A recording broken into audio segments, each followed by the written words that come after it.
Hi, good morning. അപ്പൊ നമ്മള് 4 പാഠം തീർത്തിട്ടുണ്ട് റിസർച്ചില്. 5ാമത്തെ പാഠം ഞാൻ ഇന്നലെ കാണാൻ പറഞ്ഞിട്ടുണ്ടായിരുന്നു. 5ാമത്തെ പാഠം സർവേ റിസർച്ച്. ഇനി അങ്ങോട്ടുള്ള കുറച്ച് പാഠങ്ങൾ ടൈപ്സ് ഓഫ് റിസർച്ച് ആണ്. 5ാമത്തെ പാഠം സർവേ റിസർച്ച് ആണ്.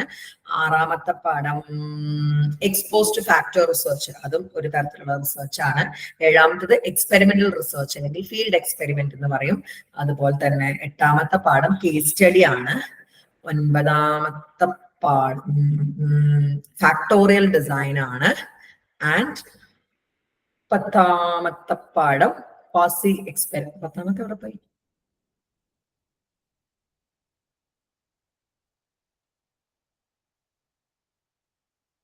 പത്താമത്തത് ഫാക്ടോറിയൽ ഡിസൈന്. 11ാമത്തത് ക്വാസി എക്സ്പെരിമെന്റൽ ഡിസൈന്.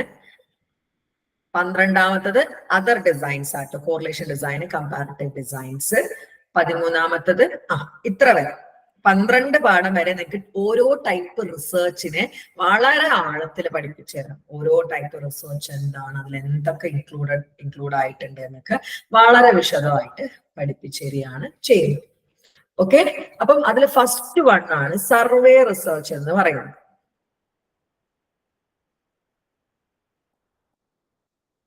അഞ്ചാമത്തത് സർവേ റിസർച്ച് എന്താണെന്ന് നമുക്ക് നോക്കാം. അപ്പം concept and meaning of survey research ആണ് ആദ്യം പറയാൻ പോകുന്നത്. The method of survey research is known experimental ആണ്. എക്സ്പെരിമെന്റൽ ടൈപ്പ് അല്ല, സർവേയിലൂടെയാണ്. നമ്മൾ കുറെ ആൾക്കാരോട് ഒരേ സമയം തന്നെ കുറെ ആൾക്കാർക്ക് ക്വസ്റ്റ്യനെയർ കൊടുത്ത് അവർ ഫില്ല് ചെയ്തിട്ട് അവർ പറഞ്ഞ ഉത്തരം വെച്ചിട്ട് സർവേ ചെയ്തിരിക്കും. That is it does not involve any observation. നമ്മൾ ഒബ്സർവ് ചെയ്യുന്നില്ല അവരെ അണ്ടർ കൺട്രോൾഡ് കണ്ടീഷൻ. ഒരു കൺട്രോൾഡ് ഒരു ലബോറട്ടറി സെറ്റപ്പിൽ വെച്ചിട്ട് നമ്മൾ അവരെ ഒബ്സർവ് ചെയ്യുന്നൊന്നുമില്ല. അതാണ് നോൺ എക്സ്പെരിമെന്റൽ എന്ന് പറയാനുള്ള കാരണം. ഡിസ്ക്രിപ്റ്റീവ് റിസർച്ച് മെത്തേഡ് ആണ്, ഡിസ്ക്രൈബ് ചെയ്തിട്ടുള്ള റിസർച്ച് മെത്തേഡ് ആണ്, which is one of the quantitative method used for studying of large sample. Quantitative ആയിട്ട് ലാർജ് സാമ്പിളിനെ പഠിക്കാൻ നമ്മൾ ഉപയോഗിക്കുന്ന ഒരു മെത്തേഡും കൂടിയാണ് സർവേ റിസർച്ച് മെത്തേഡ് എന്ന് പറയുന്നത്. എന്താണ് the method of survey research? എന്താണ്? നോൺ എക്സ്പെരിമെന്റൽ ആണ്. എന്താണ് നോൺ എക്സ്പെരിമെന്റൽ എന്ന് പറയാൻ കാരണം? ഒബ്സർവേഷൻ ഇല്ല, കൺട്രോൾഡ് കണ്ടീഷൻ ഇല്ല, ഒന്നുമില്ല. ഡിസ്ക്രിപ്റ്റീവ് റിസർച്ച് ആണ്. അതുപോലെ തന്നെ quantitative method for studying large sample ആണ്. In a survey research, the researcher collect data with the help of standardized questionnaires or interviews, which are administered on a sample of respondents from a population. Population is sometimes referred as the universe of study, which can be defined as a collection of people or objects which possess at least one common characteristics. അതായത് survey റിസർച്ചിൽ നമ്മുടെ കയ്യിൽ എന്തായിട്ടുണ്ടാവും? ഒരു standardised ആയിട്ടുള്ള ക്വസ്റ്റ്യനെയറോ interview ഉണ്ടാവും. അത് പോപ്പുലേഷനെ കൊടുത്ത് അവരിൽ നിന്ന് നമ്മൾ ഡാറ്റ കളക്ട് ചെയ്യാം. ആരാണ് പോപ്പുലേഷൻ? ഒരേ ക്യാരക്ടറിസ്റ്റിക്സ് ഉള്ള ഒരു കൂട്ടം ആളുകളെയാണ് നമ്മൾ പോപ്പുലേഷൻ എന്ന് വിളിക്കുന്നു.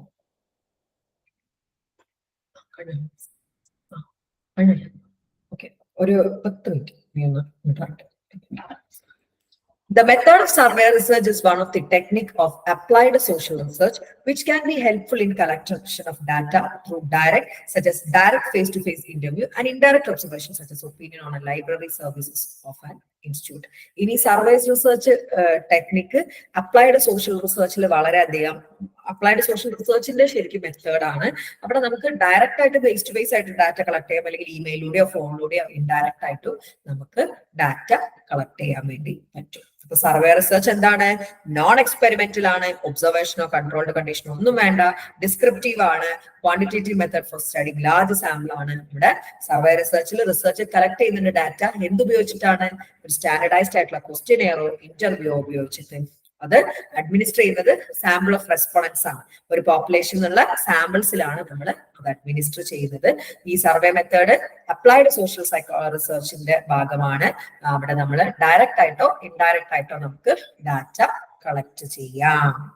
ഓക്കെ ആണോ? ഓക്കെ ആണോ? Very good. ഇനി ഇതിലെ ടോപ്പിക്സ് നോക്കാം. First one, steps involve in conducting survey research. Survey റിസർച്ചിലെ സ്റ്റെപ്സ് ഇതൊരു ഇമ്പോർട്ടന്റ് ആണ്, നിങ്ങൾ കാണണം. Determining the aim of the objective of study. Step 2, define the population to be studied. 3ാമത്തെ, ഡിസൈൻ ആൻഡ് കൺസ്ട്രക്ട് സർവേ. 4ാമത്തെ, select representative sample. 5ാമത്തെ, administer the survey. 6ാമത്തെ, analysis and interpret the finding of survey. 7ാമത്തെ, prepare the report of the survey. 8ാമത്തെ, communicate the findings of the survey. ഇത്രയുമാണ് വരുന്നത്. പിന്നെ അടുത്ത topic methods and instruments used in collection data through survey research. Survey റിസർച്ചിൽ നമ്മൾ ഉപയോഗിക്കുന്ന methods അല്ലെങ്കിൽ ഇൻസ്ട്രുമെന്റ്സ് ഏതൊക്കെയാണ്? സാമ്പിളിംഗ് ഉണ്ട്, ക്വസ്റ്റ്യനെയർ ഉണ്ട്, അതിൽ തന്നെ മെയിലിലൂടെ നമുക്ക് ക്വസ്റ്റ്യനെയർ അയക്കാം, ഗ്രൂപ്പിന് അഡ്മിനിസ്റ്റർ ചെയ്യാം ക്വസ്റ്റ്യനെയർ, ഹൗസ് ഹോൾഡ് ഡ്രോപ്പ് വീടുകളിൽ കൊണ്ടു കൊടുക്കാം നമുക്ക് ക്വസ്റ്റ്യനെയർ. മൂന്നാമത്തെ ഇന്റർവ്യൂ ഉണ്ട്. ഇന്റർവ്യൂവിൽ നമ്മൾ ഫുൾ ക്വസ്റ്റ്യൻസ് നമ്മൾ എഴുതി കൊണ്ടുപോകണമെങ്കിൽ അത് സ്ട്രക്ചേർഡ് ഇന്റർവ്യൂ ആണ്. ഒരു ക്വസ്റ്റ്യൻ നമ്മൾ എഴുതി കൊണ്ടുവന്നില്ലെങ്കിൽ അത് അൺസ്ട്രക്ചേർഡ് ഇന്റർവ്യൂ ആണ്. പിന്നെ ടെലിഫോണിക് ഇന്റർവ്യൂ ഉണ്ട്. പിന്നെ ടൈപ്സ് ഓഫ് സർവേ റിസർച്ച് ആണ്. ക്രോസ് സെക്ഷണൽ സർവേ റിസർച്ച് ഉണ്ട്, ലോഞ്ചിറ്റ്യൂഡിനൽ സർവേ ഉണ്ട്, പിന്നെ കൺസ്ട്രക്ടിങ് സർവേ റിസർച്ച് ആണ് അടുത്ത ടോപ്പിക്. ജസ്റ്റ് കുറച്ച് പോയിന്റ്സ് ഉണ്ട്. പിന്നെ types of questions in survey research ഉണ്ട്. അവിടെ എന്താണ് സ്ട്രക്ചേർഡ് ക്വസ്റ്റ്യൻ, ഞാൻ പറഞ്ഞല്ലോ ഫുൾ ക്വസ്റ്റ്യൻ നമ്മൾ എഴുതി കൊണ്ടുപോകണം സ്ട്രക്ചേർഡ് ക്വസ്റ്റ്യൻ ആണ്. അതിന് ഡൈക്കോട്ടോമസ് ക്വസ്റ്റ്യൻ ഉണ്ട്, yes or no, agree disagree, അതൊക്കെ ഡൈക്കോട്ടോമസ് ആണ്. പിന്നെ level of measurement based questions ഉണ്ട്, ഫിൽട്ടർ ഓർ കണ്ടിജൻസി ക്വസ്റ്റ്യൻസ് ഉണ്ട്, പിന്നെ വരുന്ന അൺസ്ട്രക്ചേർഡ് ക്വസ്റ്റ്യൻസ്. ഇനി പ്രിക്കോഷൻസ് വിത്ത് ഡിസൈനിങ് ഇൻസ്ട്രുമെന്റ്സ് ആണ് അടുത്ത ടോപ്പിക് വരുന്നത്.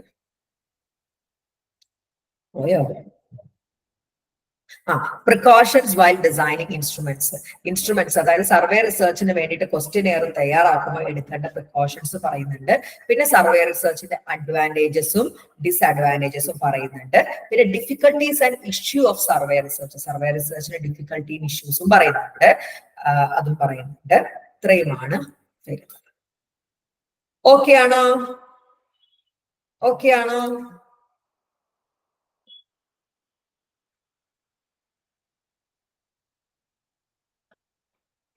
ഓക്കെ ആണോ? ഓക്കെ മാം.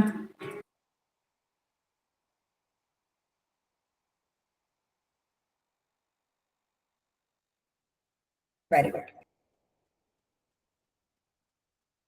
ആയിട്ട് വരുന്ന ക്വസ്റ്റ്യന് യൂണിറ്റ് 5 സർവേ റിസർച്ചിന്റെ ക്വസ്റ്റ്യൻസ് ആണ് കേട്ടോ പറയുന്നത്. സോറി, യൂണിറ്റ് 5 ഇമ്പോർട്ടന്റ് ക്വസ്റ്റ്യൻസ് ആണ്. Describe the method of data collection in survey research. Survey റിസർച്ചിൽ ഇത് എന്താണെന്ന് അറിയാം നോക്കിയേ. 2021 ഡിസംബറിൽ വന്നിട്ടുണ്ട്, 2022 ജൂണില്, 2023 ജൂണില്, 3 വർഷം. ഇനിയിപ്പം അതിന്റെ ഇടയ്ക്ക് 2024 ഡിസംബറിലോ ജൂണിലോ ഉണ്ടായിട്ടുണ്ടോ എന്നുള്ളത് അറിയത്തില്ല, ഒന്നുകൂടി നമുക്ക് റീഡിസൈൻ ചെയ്യാനുണ്ട്. So it's very important question. Okay, നോക്കിയേ. Methods used in collecting data through survey research. കണ്ടോ, method used in collecting data through survey research ആണ് ക്വസ്റ്റ്യൻ ആയിട്ട് വന്നിട്ടുള്ളത്. അപ്പൊ ആദ്യം എന്തായിരിക്കണം, നമ്മൾ സർവേ റിസർച്ച് എന്താണെന്ന് ഞാൻ നേരത്തെ പറഞ്ഞ 3 പോയിന്റ്സ് ഇല്ലേ, ഒരു 3 പോയിന്റ്സ് എങ്കിലും എഴുതി വെക്കണം, അല്ലെങ്കിൽ 2 പോയിന്റ്സ്. വലിയ പോയിന്റ്സ് അതിനെ കൊണ്ട് ഈ 2 പോയിന്റ്സ് എങ്കിലും നമ്മൾ എഴുതി വെക്കാൻ വേണ്ടി നോക്കണം ആസ് എ ഇൻട്രൊഡക്ഷൻ. അതിനുശേഷം methods used in collecting data through survey research. First one ആണ് സാമ്പിളിംഗ്. നമുക്ക് നമ്മുടെ നോട്ടിൽ തന്നെ പോവാം. സോറി, നോക്കിക്കേ, ഇതാണ് ക്വസ്റ്റ്യൻ. മെത്തേഡ്സ് ഫസ്റ്റ് സാമ്പിളിംഗ് ആണ്. സാമ്പിളിംഗ് മെത്തേഡ് അറിയാലോ. A technique of sampling can be itself act as an instrument in collecting data in survey research. അത് സാമ്പിൾസിനെ കളക്ട് ചെയ്യുന്നതിന് നമുക്ക് എന്താക്കാം, ഒരു മെത്തേഡ് ആക്കാം. ആ സാമ്പിൾസിനെ കളക്ട് ചെയ്യുന്ന സമയത്ത് തന്നെ അവർക്ക് ആ ക്വസ്റ്റ്യനെയർ കൊടുത്തു കഴിഞ്ഞാൽ അതൊരു മെത്തേഡ്. ഇനി രണ്ടാമത്തെ മെത്തേഡ് ആണ് questionnaires are basically a kind of paper, pencil and multiple choice test in which the individual need to select the most suitable alternative. ഇവിടെ questionnaire എന്ന് പറഞ്ഞു കഴിഞ്ഞാൽ ഒരു ക്വസ്റ്റ്യൻ ഉണ്ടാവും, അതിന് 4 ഓപ്ഷൻസ് ഉണ്ടാവും. അത് ഏറ്റവും ഒരു ബേസിക് ഒരു കൈൻഡ് ഓഫ് എന്താണ് പേപ്പർ പെൻസിൽ ടെസ്റ്റ് ആണ്. ഓപ്ഷൻസ് ഉണ്ടാവും. അവർക്ക് ഓപ്ഷൻസ് ഇപ്പൊ are you ready to marry, yes, no, not sure, അതിൽ അവർക്ക് ഏറ്റവും ആപ്റ്റ് ആയിട്ടുള്ളത് ടിക്ക് ചെയ്യുക, അതാണ് ചെയ്യുക. The researcher may collect data with the help of questionnaire from a large number of samples at a single time. ഈ ക്വസ്റ്റ്യനെയറിന്റെ പ്രത്യേകത എന്ന് വെച്ചാൽ ഒരേ സമയം ഒരുപാട് ആളുകളിൽ നിന്ന് നമുക്ക് എന്ത് ചെയ്യാം, ഡാറ്റ കളക്ട് ചെയ്യാം. Questionnaire can be administrate to sample in 3 ways. 3 രീതിയിലാണ് ക്വസ്റ്റ്യനെയർ അഡ്മിനിസ്റ്റർ ചെയ്യാൻ പറ്റുന്നത്. ഫസ്റ്റ് വൺ ആണ് mail survey. The researcher may forward a soft copy of the questionnaire to a large number of respondents through mail and get the data collected from them at a single time. കണ്ടോ, കുറെ ആളുകൾക്ക് mail അയക്കിയ questionnaire അവരോട് ഫിൽ ചെയ്ത് വരും. ഇതിന്റെ പ്രത്യേകത എന്താ, ഒരേ സമയം ഒത്തിരി പേരോട് ഡാറ്റ കളക്ട് ചെയ്യാം. It is one of the relatively inexpensive ആണ്, ലെസ് ടൈം കൺസ്യൂമിംഗ് ആണ്, convenient method of getting response. നല്ലോണം റെസ്പോൺസ് കിട്ടും. Yet the questions which require the on the spot response or detailed answer is difficult to be achieved through mail survey. On the spot ആയിട്ട് answer കിട്ടണം, അല്ലെങ്കിൽ കുറച്ച് detailed ആയിട്ട് answer കിട്ടണമെങ്കിൽ mail survey നമുക്ക് ഉപയോഗിക്കാൻ വേണ്ടി പറ്റില്ല. അപ്പൊ എന്താണ് mail survey? Soft copy questionnaire കുറെ ആൾക്കാർക്ക് ഇമെയിലൂടെ അയച്ചു കൊടുക്കുക. പക്ഷെ അതേ ഗുണമുണ്ട്, ഇൻഎക്സ്പെൻസീവ് ആണ്, ടൈം കൺസ്യൂമിങ് അല്ല, കൺവീനിയന്റ് ആണ്. പക്ഷെ അതേസമയം എന്താണ്, ഡീറ്റെയിൽഡ് ആൻസർ കിട്ടണം, ഓൺ ദ സ്പോട്ട് ആൻസർ കിട്ടണമെങ്കിൽ അത്ര നല്ലത്. ഇനി ഗ്രൂപ്പ് അഡ്മിനിസ്ട്രേറ്റഡ് ക്വസ്റ്റിനെയർ ഉണ്ട്.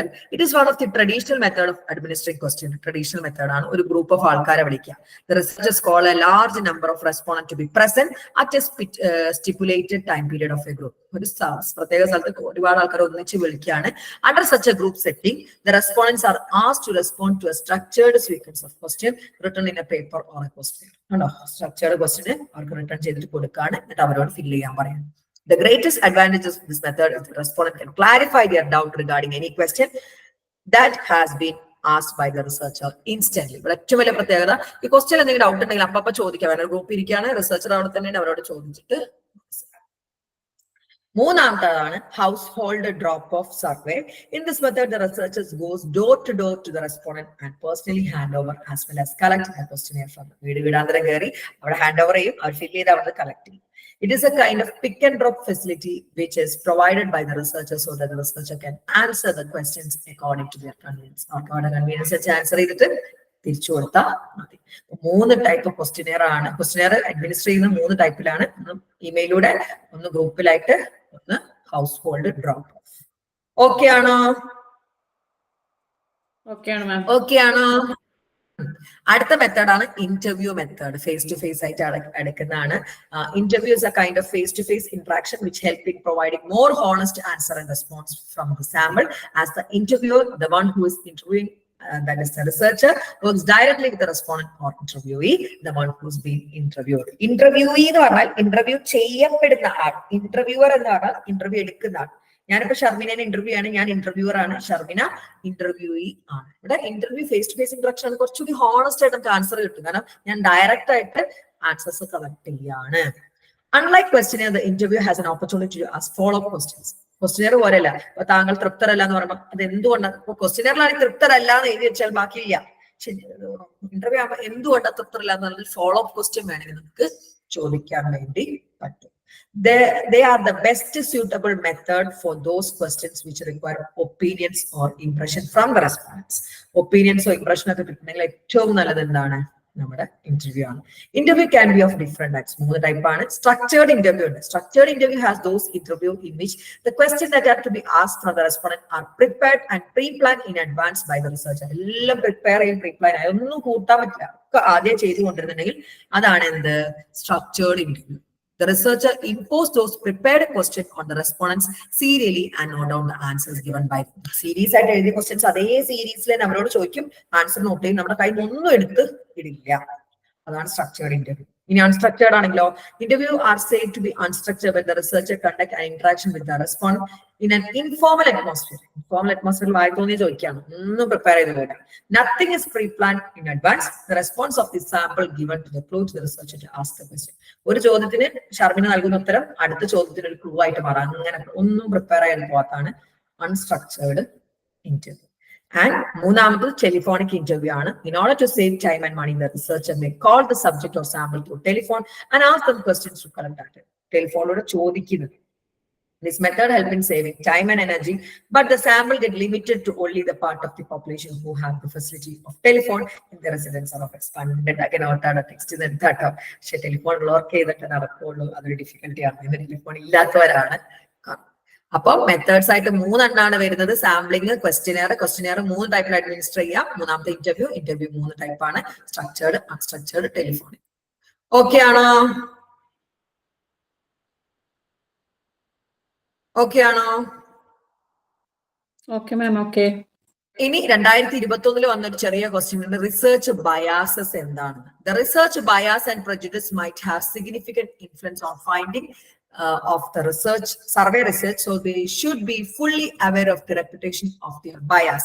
Research bias, researchil വരുന്ന തെറ്റിദ്ധാരണകൾ അതൊക്കെയാണ്. സർവേ റിസർച്ചിൽ ഇത് ഭയങ്കരമായിട്ട് വരാൻ സാധ്യതയുണ്ട്. Their behavior should be socially desired one. He or she should not lose track and also should avoid false report. The behavior എന്നാണ് socially desired. അപ്പൊ താങ്കൾ പോൺ വീഡിയോ കാണാറുണ്ടെന്ന് ചിലപ്പോൾ നോ എഴുതാനുള്ള ചാൻസ് ഉണ്ട്. സോ അവർ ട്രാക്കിൽ പോവാതെ ഫോൾസ് റിപ്പോർട്ട് തരാത്ത രീതിയിൽ വേണം നമുക്ക് കോൺഫിഡൻഷ്യാലിറ്റി ഒന്ന് ഉറപ്പാക്കിയാൽ മതി കേട്ടോ. In such cases issues of bias is really difficult but essential agenda in survey research. Survey റിസർച്ചിൽ ഇത് എസെൻഷ്യൽ അജണ്ടയാണ് എന്ത് ബയാസ് ഇല്ലാതെ എടുക്കുക എന്ന് കുറച്ചുകൂടി കോൺഫിഡൻഷ്യാലിറ്റി ഒക്കെ ഉറപ്പ് വരുത്തിയാൽ മതി. റിസർച്ച് ബയാസ് വേറൊരു ചാപ്റ്ററിൽ വിശദമായി പഠിക്കാനുണ്ട്. സർവേ റിസർച്ചിന്റെ കേസിൽ റിസർച്ച് ബയാസ് വരാതിരിക്കാൻ നമ്മൾ ഉറപ്പ് വരുത്തേണ്ടത് ഉണ്ട്. ഓക്കെ ആണോ? ഓക്കെ ആണോ? മാം അതൊന്നും കൂടി പറയോ? അതായത് റിസർച്ചിൽ ബയാസ് വരാം. അതായത് ഇപ്പൊ എഴുതുന്ന ആള് എന്താക്കാം, എഴുതുന്ന ആള് സോഷ്യൽ ഡിസൈർ ആയിട്ട് ഇപ്പൊ ഫോൺ വീഡിയോ കാണാറുണ്ട് ഇല്ലാന്ന് പറയും. ചിലപ്പോൾ അവർ കാണുന്നുണ്ട് പക്ഷെ ആളുകൾ തെറ്റിദ്ധരിക്കുന്നു വിചാരിച്ചിട്ട്, അല്ലെങ്കിൽ ഫോൾസ് റിപ്പോർട്ട് ഒക്കെ തരാനുള്ള ചാൻസ് കൂടുതലാണ്. സർവേ റിസർച്ച് ചാൻസ് വളരെ വളരെ കൂടുതലാണ്. സോ അങ്ങനെ ബയാസ് വരാനുള്ള സാധ്യത നമ്മൾ നോക്കണം എന്നാണ് പറയുന്നത്. ഇത് വേറൊരു ചാപ്റ്ററിൽ വിശദമായിട്ട് പഠിക്കാനുണ്ട് കേട്ടോ. ഓക്കെ ആണല്ലോ? ഇനി 6ാമത്തെ ചാപ്റ്റർ വ്യാഴാഴ്ച ആവത്തേനും ഫുള്ള് കാണാം. തിങ്കളാഴ്ച മുതൽ പേഴ്സണാലിറ്റി ആണ് കേട്ടോ. 6ാമത്തെ ചാപ്റ്റർ ആണ് കാണേണ്ടത്. ഓക്കെ ആണല്ലോ? ഓക്കെ അല്ലേ? Okay ma'am. ഓക്കെ. അപ്പൊ hope the class was productive and informative. നാളെ നമ്മൾ വീണ്ടും, നാളെ അല്ല ഇനി നമ്മൾ തിങ്കളാഴ്ചയാണ് കാണാം. അതുവരെ it's me Abdul Nafees signing off. Bye, take care. Bye ma'am.